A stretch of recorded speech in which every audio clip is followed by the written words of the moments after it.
Hello friends, welcome to today's Samayal. இன்னைக்கு நம்ம today's Samayalல hotel style veg kurma சப்பாத்தியோட தொட்டு சாப்பிடுற மாதிரி எப்படி செய்யலாம்னு தான் பார்க்க போறோம். நம்ம எங்கயாவது ஹோட்டலுக்கு போனோம்னா சப்பாத்தியோட தொட்டு சாப்பிடுறதுக்கு அந்த veg kurma தருவாங்க. ரொம்ப டேஸ்டா இருக்கும் அது. அதே மாதிரி நம்ம வீட்லயே நம்ம ட்ரை பண்ணி பார்ப்போம். ஆனா சில சமயங்கள்ல சொதப்பல் ஏற்பட்டுரும். ஆனா இந்த மாதிரி நீங்க நான் சொல்ற அளவுகளோட ஒரு முறை ட்ரை பண்ணி பாருங்க. அப்படியே அதே சுவையை வந்து அள்ளி கொடுக்கும். இதை இப்போ நம்ம எப்படி செய்யறதுன்னு பார்க்கலாம். முதல்ல அதற்கு நம்ம காய்கறிகளை வேக வச்சுக்கலாம்.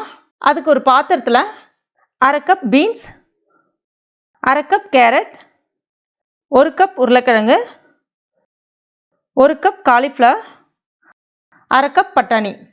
இதில் வந்து நீங்கள் சவ் ஏதாவது நீர் காய்கறிகள் கூட சேர்த்துக்கலாம். இப்போ கொஞ்சமாக இந்த காய்கறிக்கு தேவையான அளவுக்கு மட்டும் உப்பு சேர்த்துட்டு கொஞ்சமாக தண்ணி தெளிச்சிக்கங்க. ரொம்ப நிறைய சேர்க்காதீங்க, லைட்டாக தெளித்து விட்டால் மட்டும் போதும். அடுத்ததாக ஒரு குக்கரில் கொஞ்சமாக தண்ணி வச்சுட்டு அதை தூக்கி நிறுத்துறதுக்கு ஒரு ஸ்டாண்டு. இப்போ நம்ம ரெடி பண்ணி வச்சுருக்க அந்த காய்கறிகளை இதில் வந்து வச்சிடலாம். இப்போ இதை மூடி போட்டு மூடிட்டு 2லேருந்து 3 விசில் மட்டும் விட்டு எடுத்துக்கங்க, சரியாக இருக்கும். அடுத்ததாக நம்ம ஒரு ஃப்ரெஷ்ஷான மசாலா ஒன்று ரெடி பண்ணிடலாம். அதுக்கு ஒரு மிக்சர் ஜாரில் அரை கப் தேங்காய் எடுத்துருக்கேன், 10 முந்திரி பருப்பு, 2 ஏலக்காய், 2 டீஸ்பூன் கசகசா. உங்களுக்கு கசகசா சேர்க்க விருப்பம் இல்லை உங்களுக்கு கிடைக்கல அப்படின்னா முந்திரி பருப்பு இன்னும் ஒரு 4 போல் எக்ஸ்ட்ரா சேர்த்துக்குங்க, சரியாக இருக்கும். இந்த சைஸில் ஒரு பட்டை, 4 கிராம்பு எல்லாத்தையும் சேர்த்துக்கலாம். எடுத்தோடனே தண்ணி சேர்த்துறாம முதல்ல வந்து குறகுறப்பாக அரைச்சிட்டு அப்புறம் தேவையான அளவுக்கு தண்ணி சேர்த்துட்டு இந்த மாதிரி நல்ல நைஸான பேஸ்ட்டாக அரைச்சி எடுத்துக்கணும். இது அப்படியே ஒரு வாரம் இருக்கட்டும். இப்போ பாருங்கள், ப்ரெஷர் நல்லா இறங்கியிருக்கு, காயும் நல்ல பூ போல் வெந்து வந்திருக்கு. அடுத்ததாக ஒரு பேனில் 3 டீஸ்பூன் தேங்காய் எண்ணெய் சேர்த்துக்குங்க. இதுக்கு கண்டிப்பாக தேங்காய் எண்ணெய் தான் சேர்க்கணும். தேங்காய் எண்ணெய் சேர்த்து செய்யும் போது தான் உங்களுக்கு அப்படியே அந்த ஹோட்டல் ஃப்ளேவர் வந்து உங்களுக்கு அப்படியே கிடைக்கும். அடுத்ததாக 1 டீஸ்பூன் சீரகம், 1 டீஸ்பூன் சோம்பு.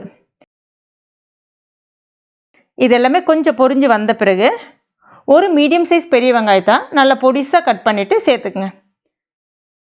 இப்போ அந்த வெங்காயம் கொஞ்சம் பொன்னிறமாக சிவந்து வரட்டும். அடுத்ததாக 1 டீஸ்பூன் இஞ்சி பூண்டு விழுதை சேர்த்துட்டு அதையும் ஒரு முறை வதக்கி விட்டுக்குங்க. அடுத்ததாக ஒரு மீடியம் சைஸ் தக்காளி பழம் ரஃப்பாக கட் பண்ணியிருக்கேன், சேர்த்துக்கலாம். அதையும் கொஞ்சம் நேரத்துக்கு வதக்கி விட்டுக்கலாம். இப்போ இந்த வெங்காயம் தக்காளி எல்லாம் நல்லா வதங்கினதுக்கு அப்புறமா ஸ்டவ்வை கம்ப்ளீட்டாக சிம்மில் வச்சுட்டு 1 டீஸ்பூன் மிளகாய் பொடி, 1 டீஸ்பூன் தனியா பொடி, 1/4 டீஸ்பூன் மஞ்சள் பொடி சேர்த்துட்டு ஒரு முறை இந்த மாதிரி வதக்கி விட்டுங்க. இது வந்து காரம் வந்து சரியாக இருக்கும். உங்களுக்கு கொஞ்சம் காரம் கூடுதலாக வேணும் அப்படின்னா தேங்காய் அரைச்சோம்ல, அப்போ வந்து ஒரு பச்சை மிளகாய் வந்து நீங்கள் சேர்த்து கூட அரைச்சிக்கலாம். இப்போ நம்ம வேக வச்ச காய்கறிகளையும் இது கூட சேர்த்துக்கலாம். சேர்த்துட்டு அந்த மசாலா எல்லா பக்கமும் நல்லா கலந்து வர்ற மாதிரி கலந்து விட்டுட்டு நம்ம அரைச்சி வச்சிருந்தோம்ல அந்த தேங்காய் விழுது, அதையும் இது கூட சேர்த்துக்கலாம்.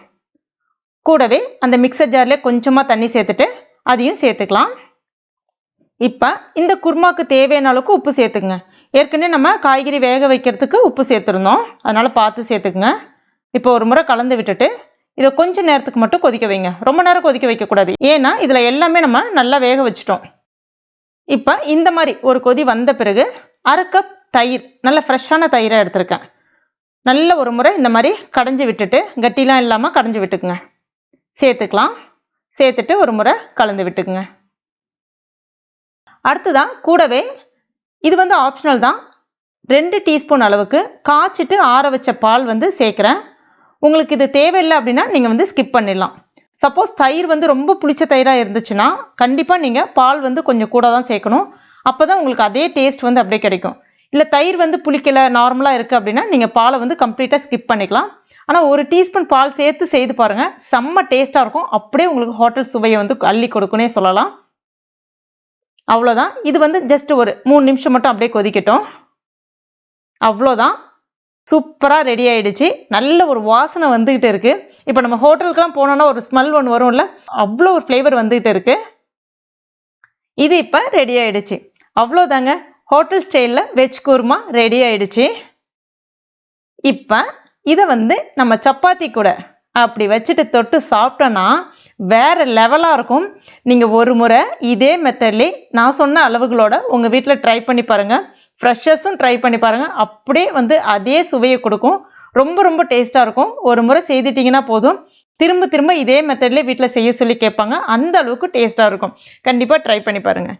ட்ரை பண்ணி பார்த்துட்டு மறக்காமல் எனக்கு கமெண்ட் பண்ணுங்கள். இந்த வீடியோ உங்களுக்கு பிடிச்சிருந்தா லைக் பண்ணுங்கள். உங்கள் நண்பர்கள் மற்றும் ஃபேமிலி மெம்பர்ஸ் கூட மறக்காமல் ஷேர் பண்ணுங்க.